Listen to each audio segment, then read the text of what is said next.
The modern global economy runs on a massive, invisible conveyor belt.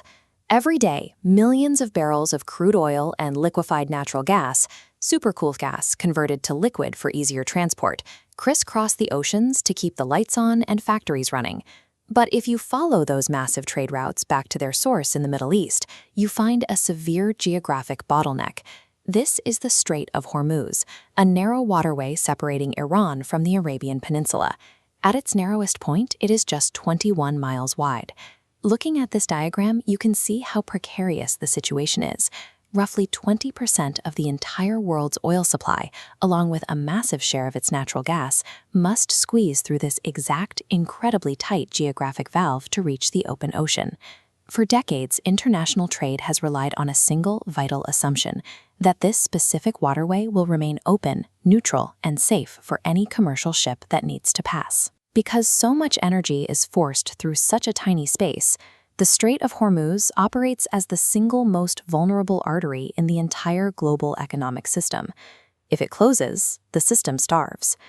That baseline assumption of safety has now collapsed.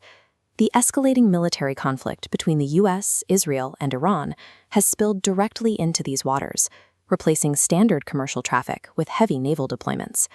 In response to military pressure from the US and Iran has executed a systemic campaign of maritime retaliation, using its geographic position to exert immense economic pressure on its adversaries. The flow of liquefied natural gas has ground to a near halt. Rather than risk entering the strait, massive energy carriers are now sitting completely stationary at their loading terminals. By exploiting this single geographic choke point, a regional military dispute has immediately generated a worldwide energy supply shock. But Iran didn't initiate this blockade by immediately firing on ships. They started the process on paper, shifting the battlefield from the ocean to the diplomatic arena. The rules of the sea are governed by the International Maritime Organization, or IMO.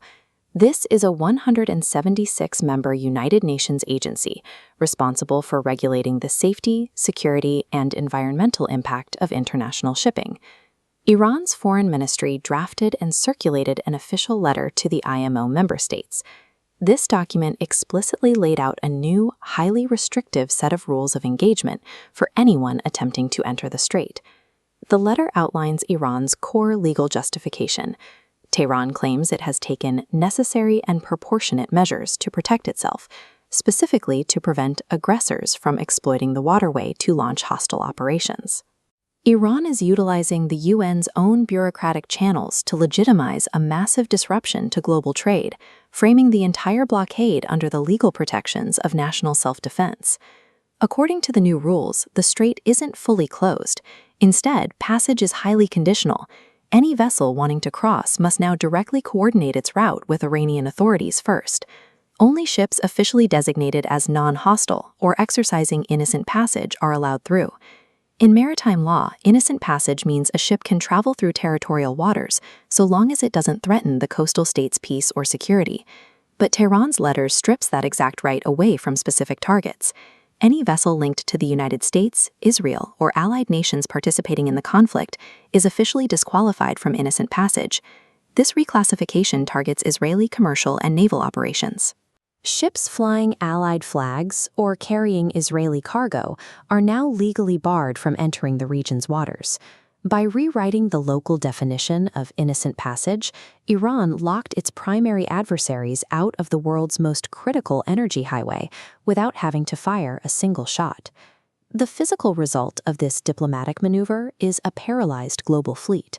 Massive oil tankers, heavily loaded and ready for export, are now sitting idle on the horizon. Targeted shipping companies face a brutal economic dilemma. They can either attempt the crossing and risk their multi-million-dollar vessels being seized by the Iranian Navy, or they can reroute around the entire continent of Africa, adding months to their delivery times and millions in fuel costs. The disruption doesn't stop at oil and gas. The bottleneck cascades down to standard cargo vessels. Ships carrying consumer goods and raw materials are now trapped in the expanding regional traffic jam, unable to secure safe passage. A single diplomatic letter has physically trapped millions of barrels of oil and thousands of tons of cargo, sending immediate price shocks through global markets. Iran's maneuver is a textbook example of asymmetrical geopolitical strategy, using unconventional tactics to counter a heavily armed, superior military force. They identified the single point of failure in their adversaries' supply chains and transformed a 21-mile stretch of water into a high-leverage economic weapon. It proves a modern reality. A nation does not need to win a traditional head-to-head naval battle to cripple an opponent's economy. By controlling the legal rules of the shipping lanes, Iran can inflict the same level of devastation as controlling the physical battlefield, leaving the global energy supply held hostage by local geography.